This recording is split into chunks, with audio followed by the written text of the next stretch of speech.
வணக்கம். பூமா சேனல் வாயிலாக கருத்துக்களை பகிர்ந்து கொள்வதில் மகிழ்ச்சி. நாளையுடன் விஜய் அவர்கள் ஆட்சிக்கு வந்து 1 மாதம் ஆகிறது. நிறைகள் குறைகள் அனைத்தும் உண்டு. ஆனால் எதிர்க்கட்சிகளோ திமுக மற்றும் அதிமுக எப்பொழுது ஆட்சி கலையும், எப்பொழுது இவர்கள் இறங்குவார்கள் என்றுதான் பேசித் திரிகிறார்கள். வந்திருப்பவர்களோ புதியவர்கள். கொஞ்ச நாள் ஆக வேண்டும், 6 மாத காலம் அவகாசம் கொடுக்கிறோம் என்று கூறிவிட்டு தினமும் ஒரு அறிக்கை, தினமும் குற்றம். அவர்கள் தொலைக்காட்சிகளில் அரசுக்கு எதிரான கருத்துக்களை கூறிக்கொண்டு 3 மாதத்தில் கவிடும் என்று கூறிக்கொண்டு திரிகிறார்கள். ஏன் இப்படி? மக்கள் சொல்ல வேண்டும். மக்களின் அன்பினால் வந்தவர் ஒரே ஒரு மனிதர். அவரை மட்டும் நம்பிதான் அந்த கட்சி.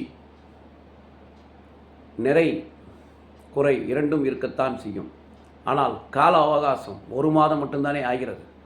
6 மாதம் அமைதியாக இருப்போம் என்று கூறிவிட்டு ஏன் இவர்களுக்கு இத்தனை ஆத்திரம், இத்தனை அவசரம்? விஜய் அவர்கள் நிதானமாகத்தான் இருக்கிறார்.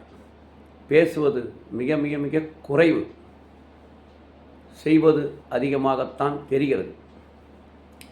அவர் தன் மந்திரி சபையில் உள்ள மந்திரிகளை, அமைச்சர்களை கொஞ்சம் கட்டுப்பாடோடு, முடிந்தவரை டு அவாய்ட் மீடியா பர்சன்ஸ் இருந்தால் மிக நல்லது.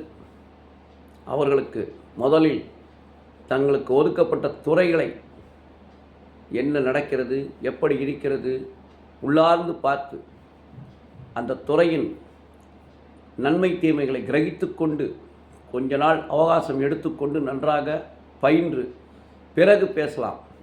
எதிர்க்கட்சிகளுக்கும் பதில் கூறலாம். பேசாமல் இருப்பதே சிறந்தது.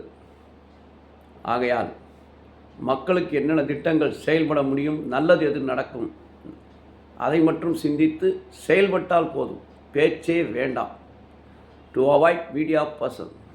ப்ரெஸ் கான்ஃபரன்ஸ் என்ற பெயரில் ஏதேதோ பேசி அவர்கள் பல கேள்விகள் கேட்டு தேவையில்லாத பிரச்சனைகள், தேவையில்லாத சர்ச்சைகள் உருவாவதை தவிர்க்க முதல்வர் அவர்களுக்கு கட்டுப்பாடு விதித்து செயல்களை மட்டும் செய்யுங்கள், மீடியாவின் கவனத்தை ஈர்க்காதீர்கள் என்று கூறி நிதானமாக பயின்று 6 மாத காலம் செல்லட்டும். பிறகு ஆட்சியை பற்றி நிறைக்குறைகளை கூறுவோம். இதன் மூலம் விஜய் அவர்களுக்கும் அவர் மந்திரி சபை அமைச்சர்களுக்கும் வாழ்த்துக்களை பூமா சேனல் தெரிவித்துக் கொள்கிறது. நன்றி, வணக்கம்.